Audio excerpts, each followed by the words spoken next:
Hello दोस्त, नमस्कार, good morning. स्वागत है आप सभी लोगों का आरडब्ल्यू के इस परिवार पर। तो साथी, कैसे हैं आप लोग? उम्मीद है बहुत अच्छे, शानदार, ज़बरदस्त होंगे और अपनी तैयारी एकदम झकास तरीके से चल रही होगी। तो जल्दी से सभी दोस्त जुड़ेंगे और इस क्लास का एकदम बेहतरीन तरीके से हम लोग लेवल और क्वेश्चंस को उठाएंगे। पवन यादव, प्रिया, सभी का स्वागत है। फिरजा, नमस्ते। एक क्वेश्चन आपकी स्क्रीन पर दिख भी रहा होगा, इसको देखते हैं कितने बच्चे आंसर कर पाते हैं। अमन कुमार, राधे राधे। शालिनी धीमर, नमस्ते। पंकज निषाद, सौम्या, मिथुन, अरुण, इंद्रपाल, स्वागत है सभी लोगों का आरडब्ल्यू के इस परिवार पर। Good morning, good morning. India जीत गई, इंडिया जीत ही जाती भैया। ठीक है भाई, जल्दी से जुड़ेंगे सभी साथी। जय Bhim, good morning, Radhe Radhe, hello. एक क्वेश्चन आपके स्क्रीन पर दिखाई दे रहा है जो अभी 2024 में एक एग्जाम हुआ 12वें महीने में, यानी लगभग ताजी सा ही क्वेश्चन है। आप इसका एक आंसर देने की कोशिश करो। यदि अजय, अमित और अमर के बीच 214 सेब उनको 1/5, 1/7, 1/6 के रेशियो में वितरित किया जाए तो अमर को कितने सेब मिलेंगे? आप बताओगे सर जी अमर को कितने सेब मिलेंगे? मेरे दोस्त, सबसे पहली बात मैं आपको बताऊं, जब हम रेशियो पढ़ रहे होते हैं तो रेशियो में सबसे बड़ा दुश्मन होता है अपॉन में आई हुई संख्याएं। क्वेश्चन बता रहा हूं, अगर ये इस तरह से लिख रहा है 1/2 और 1/3, तो मैं आपको बता चुका हूं इसको हम लोग क्या लिख सकते हैं। सबसे बड़ा गुनाह, सबसे बड़ा क्राइम यही है, अगर हम रेशियो प्रोपोर्शन देखेंगे, कि उसके अपॉन में यानी कि डिनोमिनेटर में कोई संख्या का आ जाना। कोई संख्या नहीं आनी चाहिए डिनोमिनेटर में। तो इसको हम कैसे खत्म करते हैं? इसको हम लोग ऐसे लिखते हैं, तिरछी गुणा करके। 3 की गुणा 1 में करते हैं 3 एकम 3, और 2 की गुणा 1 में करते हैं 2 एकम 2। तो 1/3 और 1/2 को हम 3/2 भी बोल सकते हैं। हम क्या भी बोल सकते हैं? 3/2 भी बोल सकते हैं, और यही इस सवाल पे आंसर हो जाएगा। लेकिन अगर ये 3 हो जाती हैं, ठीक है ना, अगर मेरे प्यारे भाई ये 3 हो जाते हैं, मानो ये हो जाता है 1/2, 1/3, 1/4 या 1/6, यानी 3 हो जाएं या 4 हो जाएं या 5 हो जाएं, तो इसमें से डिनोमिनेटर को कैसे खत्म करना पड़ेगा? ठीक है ना, चलो इसमें से डिनोमिनेटर को कैसे खत्म करना पड़ेगा, इस बात को देखिएगा, बताइएगा। तो आप बोलोगे सर इस बात को तो अब ऐसा तो नहीं कर सकते कि इसकी तिरछी गुणा तिरछी गुणा करूं। नहीं मेरे भाई, हम ऐसा नहीं कर सकते। तो हमें नीचे जो संख्या डिनोमिनेटर जो है, ये जो डिनोमिनेटर है, डिनोमिनेटर, इसका एलसीएम देखना होता है। डिनोमिनेटर का एलसीएम। हालांकि एलसीएम शब्द का यूज ना करके मैं आप लोगों से बोलूं, एक ऐसी संख्या ढूंढिएगा अपने दिमाग से जो कि 2 से, 3 से, 4 से और 6 तीनों से कटता हो। 2 से भी कटे, 3 से भी कटे, 4 से भी कटे और 6 से भी कटे, तो आपको दिखाई देगी सर 12 ऐसी संख्या है। भाई इनका एलसीएम बोल दो, या 12 ऐसी संख्या है 12, तो आप सभी में ऊपर 12 से गुणा कर दो। 1 में 12 की गुणा, 1 में 12 की गुणा, 1 में 12 की गुणा, तो 1 में अगर 12 की गुणा करोगे तो वो 12 ही बनने वाला है। जो भी आपका एलसीएम आए उसी को आप लोग गुणा कर दो। 2 से 12 को काटोगे 6 बार, 3 से 12 को काटोगे 4 बार, 4 से 12 को काटोगे 3 बार, और 6 से 12 को काटोगे 2 बार, तो 64, 32, यानी 6, 4, 3, 2। ये रेशियो बनेगा इन चारों का। सही रेशियो जो बनेगा 6, 4, 3 और 2। तो हमें करना क्या होता है? बेसिकली एलसीएम की गुणा, जो डिनोमिनेटर है उसके एलसीएम की गुणा ऊपर कर देनी है, बस। ठीक है, अब जैसे यही क्वेश्चन है, सबसे पहले 214 सेबों को तो जाने दो। आप लिखो, एक है बंदा अजय, एक है बंदा अमित और एक है बंदा अमर। इन तीनों को जो मिल रहे हैं सेब 1/5, 1/7, 1/6 के रेशियो में मिल रहे हैं। तो मेरे प्यारे भाई इनका एलसीएम क्या होगा? इनका तो कोई धूम धड़ाक सा एलसीएम निकलेगा। ठीक है, इनका तो कोई धूम धड़ाक सा एलसीएम निकलेगा, और वो निकलेगा किस तरह से? आप बोलोगे 7 और 5 ये दोनों तो अभाज्य संख्या बनेंगी, इनका तो कुछ कॉमन निकलना नहीं। और 7, 5, 6 इनमें कुछ भी कॉमन है क्या? आप बोलोगे कॉमन नहीं है। तो इन तीनों की गुणा कर दो आपस में। 7 पंजे 35, छिक्के 210, 5 गुणा 7 गुणा 6, तो आप कहोगे ये बनेगा 6 सत्ते 42 पंजे 210। और यही इनका एलसीएम हुआ। तो मैं क्या करूंगा, ऊपर 210 की गुणा करूंगा तीनों में, तीनों में 210 की गुणा कर दो। 5 से 210 काटोगे, 5 चौक 20, 5 दूनी 10, 7 तिया 21, 0, 6 तिया 18, 6 पंजे 30। तो इनमें जो रेशियो बटना चाहिए था वो बटना चाहिए था इस हिसाब से 42-30-35, 42-30-35। अब आप एक बात समझने की कोशिश करना, आप बोलो जी मुझे तो ये समझ में नहीं आया कि आपने एलसीएम कैसे ले लिया। मुझे तो ये बात बिल्कुल समझ नहीं आई सर जी कि आपने एलसीएम कैसे ले लिया। तो इसका भी मैं एक पॉइंट बता रहा हूं, ध्यान से सुनना। तो सबसे पहले देखो, इसको 42 हिस्सा, इसको 30 हिस्सा, इसको 35 हिस्सा, कितना हिस्सा टोटल 5, 0, 2 और 7, ये बना 7। 3 और 3 6, 6 और 4 10, यानी टोटल बन रहा है 107 सेब। अगर 107 सेब होते तो अजय को 42 मिलते, अमित को 30 मिलते और 35 मिलते अमर को। लेकिन सेब 107 नहीं है, सेब है 214 है। सेब है मेरे दोस्त 214 है। तो 107 से 214 तक अगर मुझे जाना है तो 107 में कितने की गुणा करनी पड़ेगी भाई? 107 सेब से 214 तक जाना है तो कितने की गुणा करनी पड़ेगी? आप बोलोगे 2 की। तो अब जिसको पूछ रहा है अमर, तो अमर के में भी 2 की गुणा कर दो। अमर का हिस्सा 35, ये रहा अमर, अमर का हिस्सा 35, तो 35 दूनी, कायदे में अमर के पास 70 सेब पहुंचे। कायदे में अमर के पास 70 सेब पहुंचे। अगर ये पूछता अजय बताओ, तो 42 दूनी 84। अमित पूछता तो 30 दूनी 60। इस तरह से इस सवाल का आंसर आता, इस तरह से इस सवाल का आंसर आता। तो आप इस सवाल को कर सकते हैं, इसका आंसर आएगा 70। क्या आंसर आएगा? तो प्यारे भाई इसका आंसर 70 आएगा। ठीक है, अब आप एक बात और समझ लो। माना मैं इसको कॉपी कर लूं, माना मैं इसको कर लेता हूं कॉपी। मैंने ये कर लिया कॉपी, और मैं कॉपी करने के बाद आप कह रहे हो जी हम पे तो एलसीएम ना निकाला गया, तो 1/5, 1/6, 1/7, 1/6। आप कहो मुझ पे अगर ना निकाला जाए तो कैसे करूंगा मैं? एक बात आपके दिमाग में भी तो आएगी भाई। कुछ बच्चे कह रहे सर आपने 2 की गुणा क्यों करी? ये टोटल आ रहा है 107, 42, 30, 35 का रेशियो 107, तीनों को जोड़ रहे हैं तो 107 बन रहा है। लेकिन वो कह रहा है उनके बीच 214 सेब हैं। ठीक है, 214 सेब हैं, तो 214 अगर 107 से 214 पर जाना है तो 2 गुना करना पड़ेगा। तो इसलिए मैंने 2 की गुणा करी। ठीक है, एलसीएम कहां से आया? 5 की, 7 की और 6 की गुणा मैंने साफ साफ लिख रखी है, 5 सत्ते 35, छिक्के 210। और ऊपर एलसीएम की गुणा कर देना 210 की, तीनों में ही। 4 हो तो चारों में ही गुणा कर देना। ठीक है, अब आप बोलो जी इसको कुछ और तरीका देखो। एक तरीका ये है, आप इसको यहां लिखना चाहते हो तो इन दोनों की गुणा करो, 7 छिंग 42 लिख दो। अगर यहां कुछ लिखना चाहते हो तो 5 छिंग 30 लिख दो। और यहां कुछ लिखना चाहते हो तो 5 सत्ते 35 लिख दो। हो गया काम अपना। अगर ऊपर एक एक है तो हमें इस बात से कोई दिक्कत नहीं होनी चाहिए। अगर ऊपर एक एक है तो हम लोग क्या करेंगे, 6 सत्ते 42, मतलब मुझे पहले इस अजय के यहां लिखना है ऊपर क्या आएगा। तो मैं अजय वाले को दुबका के नीचे नीचे की गुणा करूं, 6 सत्ते 42, 42 यहां चुपका दूंगा, ये रहा। अगर अमित निकालना है तो अमित को दुबकाओ, 5 छिक्के 30। और अमर निकालना है, अमर दुबकाओ, 5 सत्ते 35। 42, 30, 35 क्या यही आ रहा है? देख लो भाई, 42, 30, 35 ही आ रहा है। 42, 30, 35 ही आ रहा है, इस बात में कोई शक नहीं है। ठीक है, अच्छा चलो एक पॉइंट और बता दो, एक सवाल और बता दो, फिर आपको मैं टाइप पे बढ़ा के लेके चलता हूं अगले पर। अगला टाइप आया आपके सामने ये। ठीक है, अगला टाइप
बताओ भाई इसका आंसर करा आपने 182। जैसे नीरज, विद्या और मोहन 1/6, 1/2, 1/3। अगर ऊपर 1 है तो यहां आएगा क्या, ऊपर यहां लिखो 2 तिया 6, इन दोनों की गुणा करो 2 तिया 6, इसके लिए 6 तिया 18 और यहां पे 6 दूनी 12।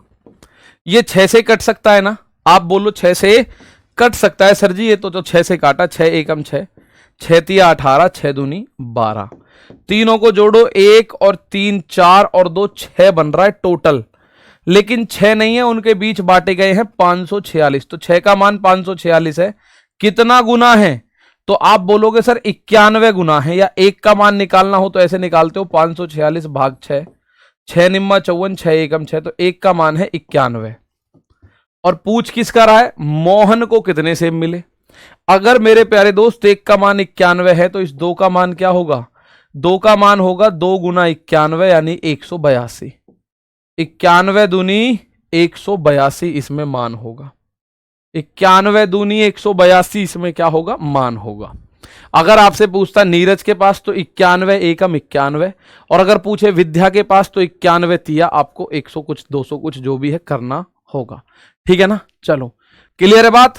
अब ये पॉइंट आपको मैंने पूछा था, अब मैं आपको लेके चलता हूं पॉइंट वाइज क्वेश्चंस पर, टाइप वाइज क्वेश्चंस की तरफ। और मैं स्टार्टिंग में रोज 1-2 क्वेश्चंस पुराने पूछता हूं जर्नली, और आपसे भी पूछा करूंगा, आप उसका आंसर मुझे बता दिया करना, काम हो जाया करेगा। ठीक है भाई।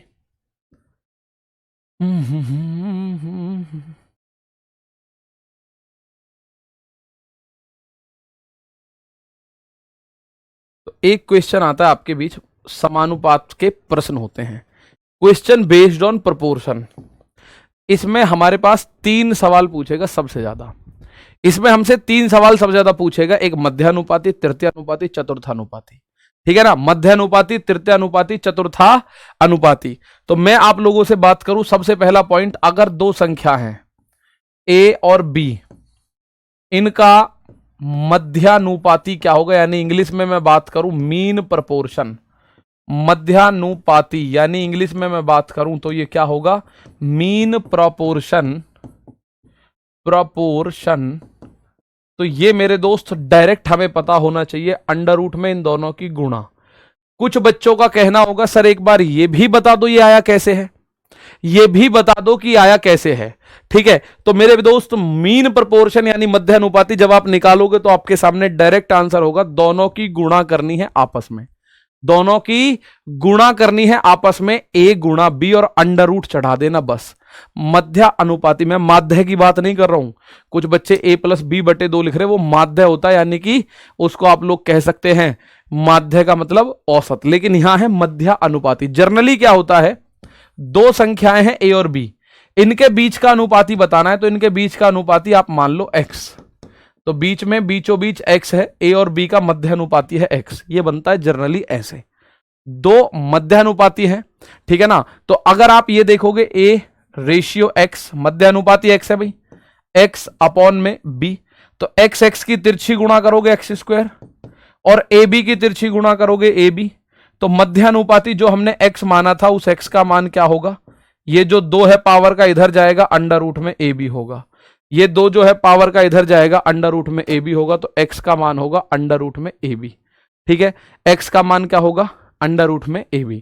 तो डायरेक्ट हमें वैसे पता चलना चाहिए कि मध्यानुपाती के लिए कॉन्सेप्ट है ये, जैसे अब ये क्वेश्चन है, तो 4 और 9 का मीन प्रपोर्शन क्या होगा, एक आराम के साथ बता दो कि 4 और 9 का मीन प्रपोर्शन क्या होगा।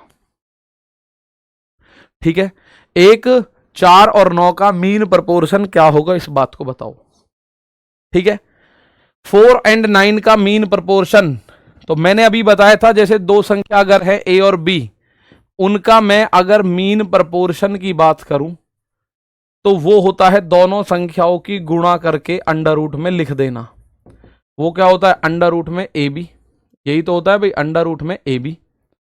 अब a और b की जगह कुछ भी दे दे वो, तो जैसे a और b की जगह कह रहा है 4 और 9 का, 4 और 9 का मीन प्रपोर्शन बताओ, मीन प्रपोर्शन यानी मध्यानुपाती, तो अंडर रूट में 4 गुणा 9, तो 4 का तो 2 बाहर, 9 का 3 बाहर, भाई ये बनेगा 2 तिया 6। आप इस सवाल का आंसर देते नहीं थकोगे कि सर आंसर 6 आएगा। कितना आएगा आंसर? आप कहिएगा sir ji answer will be 6। ठीक है, 4 और 9 का मीन प्रोपोर्शन आपको पता चल गया, 6 है। एक और क्वेश्चन देखिएगा, इसका आंसर बताइएगा क्या होगा। ठीक है, फिर ऐसे क्या क्वेश्चन इसमें पूछे जाते हैं, बेसिक तो ऐसे ही समझा जाएगा, लेकिन बेसिक पे क्वेश्चन ना पूछ के थोड़ा सा उसने कैलकुलेशन दे दिया तो सर क्या होगा, तो वो भी देखने वाले हैं क्या हो सकता है, क्या वो कर सकता है। ठीक है ना। यदि 16 और x का मीन प्रोपोर्शन 20 है तो x का मान ज्ञात करो। यदि 16 और x का मध्यानुपाती 20 है तो x का मान ज्ञात करना क्या होगा।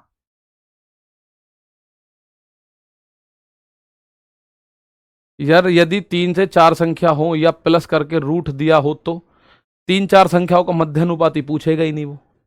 ठीक है ना, 3-4 संख्याओं का मीन प्रोपोर्शन पूछेगा ही नहीं वो। 16 और x का मीन प्रोपोर्शन, तो 16 और x का मीन प्रोपोर्शन की अगर मैं बात करूं, 16 और x का मीन प्रोपोर्शन क्या होगा, वो होगा अंडर रूट में 16 गुणा x, यानी अंडर रूट में 16x जो है इसका मान आपको दे रखा है 20। भाई ये मान आपको 20 दे रखा है, तो 16 और x का मीन प्रोपोर्शन क्या होगा, अंडर रूट में दोनों की गुणा करके अंडर रूट कर देना बस। तो अब अंडर रूट कैसे हटाऊंगा मैं, दोनों तरफ वर्ग कर दूं, squaring both side, squaring both side, Hindi में बात करें तो दोनों तरफ वर्ग करने पर, दोनों तरफ अगर आप वर्ग करोगे मेरे प्यारे भाई, तो ये बनेगा अंडर रूट में जो 16x है इसकी तरफ भी वर्ग होगा और 20 का भी वर्ग होगा, तो अंडर रूट 16x का वर्ग बनेगा 16x, भाई अंडर रूट खत्म, और ये बनेगा 400। तो x का मान चाहिए आपको 400 और अपॉन में जाएगा 16, 16 दूनी 32 बचा 8, 16 पंजे 80। x का मान 25 बनेगा, x का मान कितना बनेगा 25। x की वैल्यू कितनी बनेगी, आप बोलोगे सर 25 होगी। ठीक है, x की वैल्यू क्या होगी, तो मेरे प्यारे भाई 25 इस सवाल का आंसर। कोई दिक्कत तो नहीं आ रही, मैं बस एक बेस क्लियर कर रहा हूं आपका मध्यानुपाती का। ऐसा क्वेश्चन पूछे तो ठीक, ना पूछे तो ठीक। ठीक है, अगला क्वेश्चन देखो, मध्यानुपाती बताना है आपको, मीन प्रोपोर्शन बताना है। What is the mean proportion of this, मध्यानुपाती। डाउट ग्रुप में डाउट कैसे पूछ सकते हैं, डाउट ग्रुप प्यारे दोस्त केवल शाम को 8 बजे से शुरू होता है और 10 बजे तक चलता है। आपको उसमें कोई डाउट है माना मुझसे, तो आप बोलोगे सर आज की क्लास का ये क्वेश्चन सर 16 रूट 4 होगा ना, 16 का रूट 4 होगा। ठीक है, 16 का रूट हमने 4 कर लिया, अंडर रूट में x तो रह ही गया, अंडर रूट में x तो रह ही गया, तो इसलिए हमने स्क्वायर कर लिया। 16 को 4 से क्या बना बाहर निकालूं मैं अब। ठीक है, चलो भाई एक क्वेश्चन ये रहा। हेलो 12 बजे, ठीक, चलो एक क्वेश्चन ये रहा। अब किसी को ऐसा भी है जिसको ये समझ ही ना आ रहा हो, तो उसको दोबारा ये चीजें देखनी पड़ेंगी, इस सवाल में समझ आ जाएगा। मैं एक बार कह रहा हूं, इनका मध्यानुपाती, दो संख्याओं का मध्यानुपाती क्या होता है भाई, अगर मैं मीन प्रोपोर्शन यानी मध्यानुपाती की बात करूं, अगर मैं मीन प्रोपोर्शन यानी मध्यानुपाती की बात करूं तो 0.04 गुणा 0.36। तो आप इसको ऐसे लिख सकते हो, देखो 0.04 अंडर रूट में 4 जो है ये किसका वर्ग है, आप इसको ऐसे लिख लो, चलो 4 गुणा 36, और 4 अपॉन में 2 जीरो हैं तो 4 अपॉन में 100 कर लो। भाई आप लोग एक बात जानते हैं, जितने दशमलव बाद, जितने अंक बाद दशमलव होता है उतने जीरो हम नीचे या ऊपर लिख के आंसर कर सकते हैं। ठीक है, तो आप लोग बोलोगे सर अब इसमें ये बना हुआ है ऊपर 4, 4 को आप लिख सकते हो 2, 36 को लिख सकते हो 6, और 100 गुणा 100 को 100 लिख सकते हो। भाई 100 गुणा 100 है तो 100 बाहर आ जाएगा। भैया ऐसे ही तो बनेगा, अंडर रूट में 4 गुणा 36 अपॉन में 100 गुणा 100, तो ऊपर से तो 4 में से तो 2 बाहर आ जाएगा। अंडर रूट 4 का मतलब 2 होता है। ठीक है, अंडर रूट 36 का मतलब 6 होता है, और अंडर रूट 100 गुणा 100 का मतलब 100, तो ऊपर बना 12 अपॉन में 100, और जब आप 100 का भाग करोगे तो ऊपर 2 अंक बाद दशमलव चिपक जाएगा जाके, ये बनेगा 0.12। 0.12 इस सवाल का आंसर बनेगा। क्लियर है?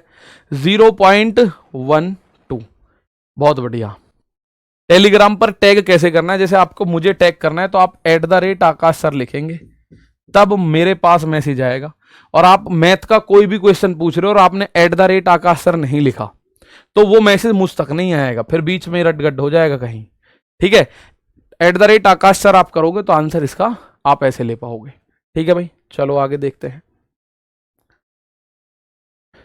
तो धीरे धीरे इसको थोड़ा सा बढ़ा रहे हैं। एक और क्वेश्चन। क्लास टाइमिंग 8 बजे कर दीजिए सर। मेरी 8 बजे खुद की क्लास है, 8 बजे है, 9 बजे है, 10 बजे है, और उसके बाद 11 बजे, उसके बाद 1 बजे है, उसके बाद 3 बजे है। ठीक है? फिलहाल यहां समझो, टेलीग्राम की कहानी बाद के 5 मिनट आपके साथ बात करूंगा। एनटीपीसी का पेपर आ गया, कैसे तैयारी करें? 40 सीरीज आज स्टार्ट हो रही है। ठीक है? 11 बजे रीजनिंग की क्लास होगी RW रेलवे एग्जाम चैनल पर, 1 बजे मैथ की, उससे तैयारी कर सकते हैं आप। देखो भाई, ये कह रहा है दो संख्या ए और बी का मध्यानुपाती x है, निम्नलिखित में कौन सा संबंध सही है? ए और बी का मीन प्रपोर्शन, ए और बी का मध्यानुपाती यानी कि मीन प्रपोर्शन क्या दे रखा है? मध्यानुपात दे रखा है x। तो ए और बी का मध्यानुपात तो होता है अंडर रूट में ए बी, इसका मान x के बराबर है। तो अगर मैं दोनों तरफ स्क्वायर कर दूं, दोनों तरफ स्क्वायर कर दूं, ठीक है, दोनों तरफ क्या कर दूं? स्क्वायर कर दूं। ठीक है, दोनों तरफ क्या कर दूं? स्क्वायर कर दूं। तो आप अंडर रूट से स्क्वायर हटाओगे तो ये ए बी, इधर एक्स का स्क्वायर बचा। तो एक्स स्क्वायर का मान ए बी किसी संबंध में है? एक्स बराबर ए बी तो नहीं होगा। एक्स स्क्वायर का मान ए बी, ये रहा ऑप्शन नंबर डी के अंदर बैठा हुआ है। एक्स स्क्वायर ए बी किसके अंदर बैठा हुआ है? तो मेरे प्यारे भाई डी के अंदर। ठीक है ना? चलो, एक्स स्क्वायर का मान क्या लिखा हुआ है? ए बी लिखा हुआ है। तो ऐसे क्वेश्चंस, एक ये रहा, इसके बाद एक क्वेश्चन देखते हैं जो आपके एग्जाम में पूछे जाते हैं, उन क्वेश्चंस की तरफ चलेंगे फटाफट से। जरा इस क्वेश्चन को देखो। तो मध्यानुपाती, ऐसा कोई बच्चा है जिसको मध्यानुपाती समझ ना आया हो? ठीक है ना? चलो, आप मुझे बताओ, ऐसा कोई साथी जिसको मध्यानुपाती समझ ना आया हो? मध्यानुपाती जिसको समझ आ गया थम्स अप करो। लेकिन सर इसमें स्क्वायर कहां से आ गया? दोनों तरफ स्क्वायर कर दिया ना हमने बेटा, दोनों तरफ स्क्वायर करा, दोनों तरफ स्क्वायर कर दिया। स्क्वायरिंग बोथ साइड, जैसे हमने यहां लिखा था ना, स्क्वायरिंग बोथ साइड, दोनों तरफ वर्ग कर सकते हो, कर सकते हैं, क्यूब कर सकते हो, कर सकते हैं। तो मैंने दोनों तरफ वर्ग यहां किया था, मैंने यहां भी दोनों तरफ वर्ग कर दिया। तो वर्ग करने पे ये अंडर रूट से वर्ग खत्म, तो ये ए बी, यहां एक्स पे अंडर रूट नहीं है तो एक्स स्क्वायर। 18 और 8 का मध्यानुपाती बताना है। तो आप बोलोगे 18 8 का मध्यानुपाती क्या बनेगा? भाई अंडर रूट में दोनों की गुणा करनी है आपको। तो 18 अट्ठे 144, और अंडर रूट के अंदर 144 का मतलब होता है 12। अंडर रूट के अंदर 144 का मतलब क्या होता है? आप कहिएगा सर जी 12। अंडर रूट के अंदर 144 का मतलब क्या होता है? सर जी 12। मध्यानुपाती इस तरह से सॉल्व करना है आपको। मीन प्रोपोर्शन यदि आ जाएगा, ठीक है, मीन प्रोपोर्शन यदि आ जाएगा, मात्र एक शब्द में याद रखो, ए और बी का मध्यानुपाती क्या होगा। अगर नहीं समझ आ रहा है तो भाई फिर थोड़ा सा आप लोगों को और ज्यादा मेहनत करनी पड़ेगी, क्योंकि प्रोपोर्शन क्या होगा? बस जो दो संख्या है दोनों की गुणा करो और उनके ऊपर अंडर रूट चढ़ा दो। जो दो संख्या है दोनों की गुणा करके अंडर रूट चढ़ा दो। जैसे 18 और 8 है, इसका मीन प्रोपोर्शन क्या है? तो 18 गुणा 8, और इसके ऊपर अंडर रूट चढ़ाना है। तो 18 अट्ठे 144, और अंडर रूट 144 का मान 12। अगर अब आपको यह नहीं पता कि अंडर रूट 144 बराबर 12 कैसे आया, तो फिर मध्यानुपाती नहीं, फिर आपका मीन प्रोपोर्शन ये 12 का स्क्वायर क्यूब ये गलत है। बस इतनी बात है और कुछ नहीं। जिसको अब भी ना आया हो वो इस क्लास को एक बार फिर से थोड़ा सा नजर घुमा के देख लेगा, बाकी बातें करते रहेंगे उससे।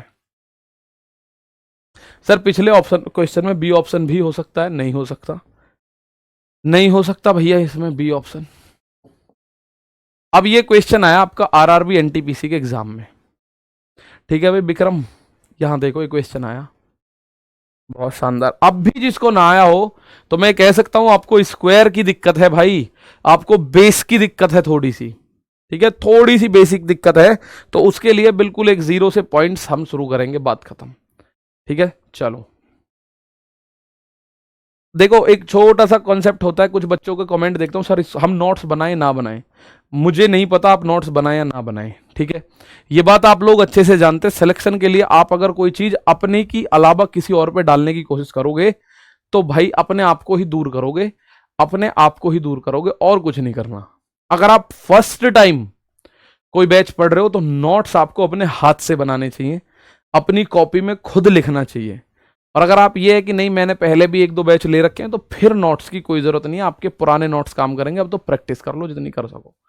क्वेश्चन आया ये, यदि x और 338 के बीच मीन प्रोपोर्शन जो है वो 260 है तो x की वैल्यू क्या होगी, x की वैल्यू क्या होगी, ठीक है ना। अब एक बात बताओ, x और 338, x और 338 का जो मीन प्रोपोर्शन है, क्या है मीन प्रोपोर्शन, उसने बोला हुआ है ये है मेरे प्यारे भाई 260। तो आप लोग जानते हैं दो संख्याओं का मध्यानुपाती क्या होता है, उन दोनों की आपस में गुणा कर दो, x गुणा 338 और ऊपर चढ़ा दो अंडर रूट बराबर ये 260 है ही। अब अंडर रूट खत्म कैसे करा जा सकता है, दोनों तरफ वर्ग करके, ठीक है, या आप इधर से अंडर रूट हटाओगे तो उधर वर्ग हो जाता है, तो ये बनेगा 338x और उधर बनेगा वर्ग यानी 260 का वर्ग। तो वर्ग का मतलब दो बार लिखना है 260, भाई 260 का वर्ग बनेगा इधर, तो x का मान क्या होगा 260 का वर्ग यानी 260 गुणा 260 और 338 जाएगा नीचे, 338 क्या होगा नीचे भेज दिया जाएगा। अब अगर मैं इसको काट पीट करने की कोशिश करूं तो मैं इसको काटूंगा, माना क्या ये 26 से कट रहा है, 26 एकम 26, हाँ देखो 26 एकम 26 बचा 7, 26 तिया 78, ये 26 से 10 बार, 13 दूनी 26 एक 0, तो x का मान आएगा 20 गुणा 10 जो कि बनेगा 200। x का मान इसने पूछा है मेरे दोस्त, x का मान क्या आ जाएगा 20 गुणा 10 जो कि बनेगा 200, 20 गुणा 10 यानी जो कि बनेगा 200। तो मध्यानुपाती के लिए बस दोनों संख्याओं का गुणा करके अंडर रूट कर देना, बात खत्म। एक जैसे मैं आपके लिए क्वेश्चन इतने लाता नहीं, लेकिन आप लोगों के लिए पहले बेसिक क्लियर करने का एक यही माध्यम था। अब देखो यहां अच्छे अच्छे चौधरियों की चौधराहट खत्म हो जाती है क्वेश्चन पे, ठीक है ना। चलो बिल्कुल तमन कुमार, देखो टेक्नीशियन के लिए 40 सीरीज ले सकते हैं क्या, बिल्कुल ले सकते हो। देखो भाई आपको मैं एक बात बताऊं, मैथ्स की रेलवे जब ये एग्जाम शुरू हुआ था ना, ये टॉपिक ये वाला पॉइंट शुरू करा था तो फ्राइडे में मैंने आपको बताया था, आपको अगर मैं मैथ ये बोल के पढ़ा रहा हूं ना कि ये ग्रुप डी के लिए पढ़ लेना, तो उसको बिना डाउट के एनटीपीसी के लिए, एएलपी के लिए, टेक्नीशियन के लिए, जेई के लिए, पैरामेडिकल के लिए, सेक्शन कंट्रोलर के लिए अनडाउटेडली पढ़ लेना उसे, ठीक है।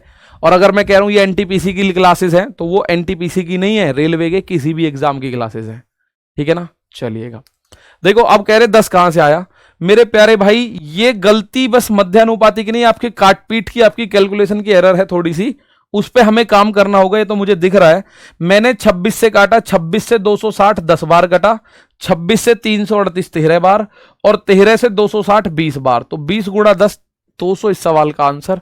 अब ये सवाल है, इसने बोला इसका मध्यानुपाती बताइएगा। तो मध्यानुपाती क्या होता है भाई, दो संख्याएं हैं, एक तो है 21 प्लस 16 रूट 2, एक संख्या तो है ये, और दूसरी संख्या है 16 माइनस 7 रूट 2। इन दोनों का मध्यानुपाती निकालना है तो दोनों की गुणा करके रूट चढ़ा दो, निकल गया मध्यानुपाती। अगर मुझे मध्य अनुपाती निकालना है तो मेरे प्यारे भाई दोनों की गुणा करके मुझे केवल अंडर रूट करना पड़ेगा, ये बात तो पता है भाई। ये संख्या अपने आप में एक है, ये दूसरी संख्या है। अब जब दोनों संख्याओं का मुझे मीन प्रोपोर्शन निकालना है तो मुझे दोनों की गुणा करके अंडर रूट करना है, बात खत्म। अब ये गुणा कैसे होती है, बस ये थोड़ा सा आप लोगों को समझना होगा, गुणा करते कैसे हैं। पहले 21 की गुणा 16 में करी जाएगी, 21 छिक्के 126 हासिल लगा 12, 21 एकम 21 और 12 33। अब 21 की गुणा इसमें करी जाएगी तो 21 सत्ते 147, ये माइनस का है तो ये बनेगा 147√2। भाई 21 है तो 21 की गुणा इन दोनों में करी जाएगी, तो हमने इन दोनों में गुणा करी। ध्यान से समझना, गुणा समझ में नहीं आएगी तो उस बात को बाद में देखेंगे, मध्य अनुपाती समझ आना चाहिए मेन तो। ठीक है भाई, मैंने एक बार फिर बता रहा हूं, 21 की गुणा पहले 16 में करी तो 21 गुणा 16 बना 336, यहां चिन्ह है माइनस का। 21 की गुणा 7√2 में करी तो 21 सत्ते 147√2, तो √2 ही आ जाएगा। अब आगे बढ़ते हैं, ठीक है ना, आगे बढ़ते हैं। मैं इस 16√2 की गुणा 16 में करूं तो 16 की 16 में करो, 16 सोलियम, भाई प्लस का यहां भी प्लस यहां भी प्लस, 16 सोलियम 256√2। और अब इस 16√2 की गुणा 7√2 में यदि मैं करूंगा तो ये माइनस है तो माइनस हो जाएगा, 16√2 और गुणा 7√2। आप बोलो ये डायरेक्ट क्यों नहीं करी, यहां कुछ समझाना था इसलिए नहीं करी। तो ये बनेगा अंडर रूट में 336, और इन दोनों को कैलकुलेशन करो भाई, 256√2 में से 147√2 गया तो √2 तो आएगा ही आएगा, और प्लस का आएगा 6 में से 7, 16 में से 7 गया 9 बचा, 24 में से 14 गया 10 बचा, तो 109√2, और माइनस देखो 16 की 7 में गुणा करो, 16 सत्ते 112, और √2 की √2 में गुणा करोगे तो 2 बनेगा। भाई रूट की एक जैसी संख्याओं की जब आप गुणा करते हो ना, जैसे ऐसे करना हो, मुझे √x गुणा √x करना हो तो ये x बनेगा। अगर मुझे √3 गुणा √3 करना पड़ा तो ये 3 बनेगा पूरा। मुझे √6 गुणा √6 करना पड़ा तो ये √6 बनेगा, मतलब 6 बनेगा। √2 गुणा √2 करूंगा तो ये 2 बनेगा। अगर मैं √3 गुणा √4 करूंगा तो ये √12 बनेगा। ठीक है भाई, यहां आप √12 बनेगा, क्योंकि जब एक जैसी दो संख्याओं की गुणा करोगे ना, रूट में होंगी तो उनका रूट खत्म हो जाता है बेसिकली। अगर √2 की गुणा √2 में हुई, इस वाले √2 की इस √2 में हुई तो ये बना 2। तो आप बोलोगे कितना बनेगा, 336 प्लस 109√2 और माइनस 112 दूनी 224। एग्जाम में तो यहीं से आंसर आ जाएगा, 109√2 एक ही ऑप्शन में है जी, इसी में है 109√2। अच्छा जी, अब अगर मैं यहां देखूं, 336 में से 224 घटाओ, 6 में से 4 गया 2, 33 में से 22 गया 11, 112 प्लस 109√2, 112 प्लस 109√2 अंडर रूट के अंदर किस में है, ऑप्शन नंबर बी में है। ठीक है ना सर, यहां डायरेक्ट भी तो कर सकते हैं, हाँ जी, आप डायरेक्ट गुणा अगर आप समझ में आ जाएगी तो कर दोगे, 16 सत्ते 112 और √2 2, तो 112 दूनी 224 डायरेक्ट भी लिख सकते हो। ठीक है, डायरेक्ट भी लिख सकते हो। क्लियर है बात भाई मेरे, यहां जो भी बेस्ट तरीका होगा वो आपको मिलेगा।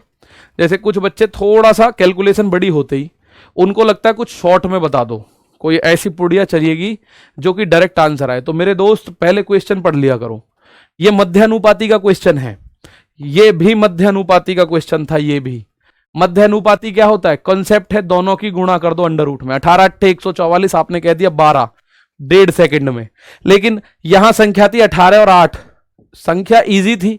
अब जब यहां संख्या थोड़ी सी टिपिकल है तो आंसर भी थोड़ा सा समय लेगा, इस बात में कोई शक कोई दो राय नहीं है। केवल आप लोगों को क्या करना पड़ेगा, गुणा करनी पड़ेगी, और मीन प्रोपोर्शन के लिए 21 की गुणा 16 में करोगे, 21 गुणा 16 336 हो जाएगा। 21 की गुणा -7√2 में 21 सत्ते 147√2 हो जाएगा। 100 और उसके बाद हो गए दोनों, 16√2 की 16 में करोगे, 16 गुणा 16 256√2, और 16√2 की 7√2 में करोगे तो 16 सत्ते 112 दूनी 224। जितना काट पीट सकते हो काट पीट लीजिए। ठीक है ना, थोड़ा सा समय लग रहा है, लगने दो, टेंशन उसकी मत लो, पहले चीजों को सीखना है, काटने में समय लग रहा है लगने दो। ठीक है ना, चलो क्लियर। अब अगर मैं आप लोगों से बात करूं थोड़ा सा आगे चल के, अगला पॉइंट ये तो हुआ मध्य अनुपाती। अगर दो संख्या देखे, माना ये कह रहा है ए और बी का, आपसे कह रहा है तृतीयानुपाती बताओ। तृतीयानुपाती को इंग्लिश में बोलते हैं मेरे दोस्त थर्ड प्रपोर्शन। ये तो था मीन प्रपोर्शन, अब आएगा थर्ड प्रपोर्शन। तो हमें एग्जाम कैसे करना है, एग्जाम में बाद वाली संख्या का स्क्वायर अपॉन में ए, बाद वाली संख्या का स्क्वायर करना है, और अपॉन में क्या करना होगा, तो मेरे दोस्त अपॉन में करना होगा ए, सीधा सिंपल सा। ठीक है, चलो सीधा सिंपल है कि बाद वाली क्वेश्चन का बाद वाली संख्या अगर जो भी है उसका स्क्वायर करके संख्या कभी चेंज मत करना, संख्या कभी भी चेंज नहीं करनी है आपको, ठीक है, संख्या कभी भी चेंज नहीं करनी है। ठीक, तो दो रेशियो आपको दे रखे हैं, जैसे ये ऐसे दे रखा होगा A रेशियो B और B रेशियो X मान लो, ये है थर्ड प्रपोर्शन। तो आप क्या करोगे, A अपॉन B बराबर B अपॉन X, तो इसकी तिरछी गुणा करोगे AX बराबर B स्क्वायर, इसकी तिरछी गुणा X का मान हो जाएगा B स्क्वायर अपॉन में A। तो हमें यह मतलब ही नहीं है क्या है बवाल, हमें इस बवाल का कोई मतलब ही नहीं है ये क्या होता है, हमें सीधा याद होना है B स्क्वायर अपॉन ए। B क्या है, B यहां A जो है वो पहली संख्या होगी और आप संख्याओं का क्रम चेंज नहीं करोगे। B क्या होगी, B दूसरी संख्या होगी, second number, A will be the first number और B will be the second number. और आप कल को ऐसे बैठ जाओ कि गुरु अगर हम अपना क्वेश्चन को मतलब संख्याओं को चेंज कर दें, तो मैं बताता हूं, देखो जैसे क्वेश्चन आया 9 और 12 का थर्ड प्रपोर्शन बताना है हमको, किसका, 9 और 12, तो पहली संख्या A है अनडाउटेडली, दूसरी संख्या B। आपका दिमाग है कि मैं तो 12 और 9 का बताऊं, तो क्या कर लोगे, ना बताना ऐसे भाई मेरे, ऐसे नहीं बताना आपको। जो संख्या पहले लिख गई वो पहले और जो बाद में लिख गई सो बाद में। सर जी एक रूट होता अगर दूसरा रूट 3 होता तब कैसे होता, रूट 2 की गुणा रूट 3 में करते रूट 6 हो जाता उसका मान, रूट 2 की गुणा रूट 3 में करते तो रूट 6 हो जाता। मैंने यहां बताया है, यहां रूट 3 और रूट 4 अगर आएगा तो रूट 12 बनेगा, एक अगर रूट 2 होता एक रूट 3 होगा तो वो रूट 6 बनेगा। अगर यहां पे रूट 3 होता तो 16 सत्ते 112 रूट 6 बनता, फिर ये यहां 2 होता यहां रूट 3 होता तो रूट 6 बनता फिर ये, ठीक है। चलो थर्ड प्रपोर्शन, आपका मैथ कितना भी वीक है मुझे उस बात से मतलब नहीं, मैं ये कह रहा हूं जो मैं बता रहा हूं ये उस बच्चे को भी आना चाहिए जो बिल्कुल पहली बार खड़ा हुआ है आके मैदान में, उसको कुछ नहीं आता, मैं मान रहा हूं मैथ में, बस उसको पहाड़े आता है, केवल उसको थोड़े बहुत पहाड़े आते हैं। और मैं आप लोगों को अभी बता दूं एक ईमानदारी के साथ आपको तैयारी करनी है कि आपको 20-25 तक के तो पहाड़े याद हों, उसके बाद के हम करा देंगे। आपको वर्ग याद होने चाहिए 20-25 तक के और 20-25 तक के क्यूब्स याद हों। ये याद नहीं होंगे तो जीवन में सिलेक्शन नहीं होगा, मैथ्स तो आपका अच्छा हो ही नहीं सकता क्योंकि कैलकुलेशन नहीं कर पाओगे भाई। तीसरा अनुपाती, तो 9 और 12 का थर्ड प्रपोर्शन मुझे निकालना है, थर्ड प्रपोर्शन। तीसरा अनुपाती भी बोल देता है, तीसरा समानुपाती भी बोल देता है, थर्ड प्रपोर्शन भी बोल देगा, तो आप लोग उसको देख के घबराना मत। ये क्या होता है, B square upon A B का थर्ड प्रपोर्शन क्या होता है, तृतीयानुपाती। ए बी का थर्ड प्रपोर्शन क्या होता है, तो ये होता है sir B square upon A, यानी बाद की संख्या, तो बाद की संख्या 12 का स्क्वायर अपॉन ए यानी 9, तो आप लिखोगे 12 का स्क्वायर यानी 12 गुणा 12 अपॉन 9, 3 चौक 12, 3 तिया 9, 3 चौक 12, तो क्या बना 4 गुणा 4 बना ऊपर यानी कि 16 है। 9 और 12 का तृतीयानुपाती अगर मैं बात करूंगा तो वो बनेगा 16 है, 16, ठीक है ना। चलो कितना बनेगा, तो मेरे प्यारे दोस्त 16। भाई स्पीड तो ऐसे नहीं लग रही तेज है, आप गुणा भाग नहीं कर पा रहे उसके हिसाब से मत बताना, मैं जो क्वेश्चन बता रहा हूं उस हिसाब से बताना, क्योंकि गुणा भाग तो मैं कर ही नहीं सकता आपके कभी भी, मतलब आपकी जगह मैं नहीं कर सकता, वो आपको ही करने पड़ेंगे, बस इतना ध्यान रखना। मैं ही क्या, कोई नहीं करेगा उनको आपकी जगह, ठीक है। जैसे ऐसे होता है ना, माना मेरे पास लाख माया सही, मेरे पास बहुत पैसा सही, बहुत पैसा, ठीक, और उसके बाद मैं ये कह रहा हूं यार एक आदमी ऐसा रख लूं जो सुबह को मेरी जगह दौड़े, क्योंकि मेरा हो गया माना ओवरवेट, ओवरवेट होने से आप जानते हो कि अब बीमारियां आएंगी शरीर के अंदर, तो मैं एक आदमी ऐसा रख लूं 10-20-50 हजार लाख रुपए का जो मेरी जगह दौड़े, मेरी जगह जिम जाए, मेरी जगह हेल्दी डाइट खाए, मेरी जगह वो टाइम से सोए, तो ऐसा पॉसिबल नहीं हो सकता। चाहे मुझ पे कितना भी पैसा आ जाए, लेकिन अगर मुझे अपना शरीर फिट रखना है तो उसके लिए दौड़ भाग, अच्छा खाना, अच्छी नींद, ठीक है, जिम, ये सब मुझे खुद करने पड़ेंगे, चाहे मुझ पे कितना भी पैसा है। तो मेरे दोस्त वही आप लोग इस बात को समझना कि आपको कोई कितना भी अच्छा पढ़ा दे, अगर आपकी गुणा भाग करने की टेक्निक नहीं है तैयार, आपको गुणा भाग ही नहीं आता जनरली, काट पीट करना नहीं आता। अगर मैं कल को ये कह रहा हूं कि 8x का मान 24 है और मैं x से 24 3 बार काट के x की वैल्यू 3 रख दूं और आप ये कहो 3 क्या है, तो उस पर मुझे कोई दिक्कत नहीं आनी चाहिए, मेरे ऊपर कोई राड नहीं आएगी। वो गलती आपकी होगी, प्रॉपर आपकी होगी। जैसे ही संख्या 4 और x का तृतीय अनुपाती 36 है, तो भाई 4 और x का ये एग्जाम में हमें नहीं लिखना। थर्ड प्रपोर्शन क्या है 36। एग्जाम में क्या लिखना है हमें, ये नहीं लिखना एग्जाम में, ये तो क्वेश्चन ने दे ही रखा है, मैं इसे लिखूंगा ही क्यों भाई। बस मैं डायरेक्ट लिखूंगा, अच्छा तृतीय अनुपाती होता है बाद की संख्या का स्क्वायर, यानी कि एक्स स्क्वायर अपॉन 4, ये दे रखा है 36। अब आप ये समझ ना पाए कि ये 4 उधर क्यों चला गया, तो उसमें तृतीय अनुपाती का कोई रोल नहीं है।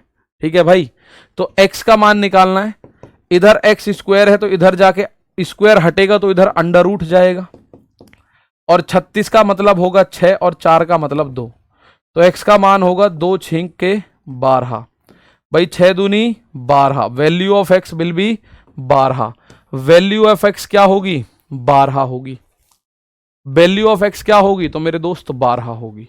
ठीक है, तृतीय अनुपाती आप अच्छे से समझ लेना, मध्य अनुपाती में अंडर रूट करके गुणा करते हैं, और भूपेंद्र कुशवाहा जी थर्ड प्रपोर्शन में बी स्क्वायर अपॉन ए करते हैं। इसका तृतीय अनुपाती एग्जाम में आएगा तो मैं सजा के नहीं लिखूंगा, मैं लिखूंगा बाद वाली संख्या का स्क्वायर अपॉन पहली संख्या। अब आपकी खोपड़ी इस बात को कहे गुरुजी मैं संख्या बदल दूं तो, सर मैं 12 18 को 18 12 लिख दूं तो 18 12 का आंसर आएगा। ठीक है, लेकिन अगर 12 18 लिखा हुआ है तो बाद वाली संख्या का स्क्वायर करोगे, अपॉन में पहले वाली संख्या को लिखोगे। तो मैं 6 से काटू इसको, 6 तिया 18, 6 दूनी 12, ये दोनों 6 से कटे, अब 2 से इस 18 को काटो 9 बार, तो 9 तिया 27 इस सवाल का आंसर बनेगा। 9 तिया 27 इस सवाल का आंसर बनेगा। 12 और 18 का तृतीय अनुपाती क्या बनेगा 27, बी स्क्वायर अपॉन ए मेरे दोस्त, बी स्क्वायर अपॉन ए। ठीक है 27। चलो 0.8 एंड 0.2 का थर्ड प्रोपोर्शन आपको चेक करना है क्या होगा। 0.8 एंड 0.2 का थर्ड प्रोपोर्शन क्या होगा ज्ञात करिएगा। और आपको प्रोएक्टिव होना, एक तो होता है एक्टिव, एक होता है मेरे दोस्त प्रोएक्टिव। इंग्लिश का क्वेश्चन गलत था पिछला, if the third proportion of 4 and x is 36। हाँ ये पिछला वाला क्वेश्चन इंग्लिश में पिछला वाला ही दे दिया,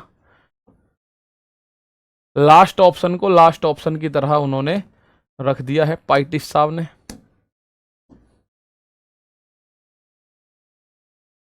चलो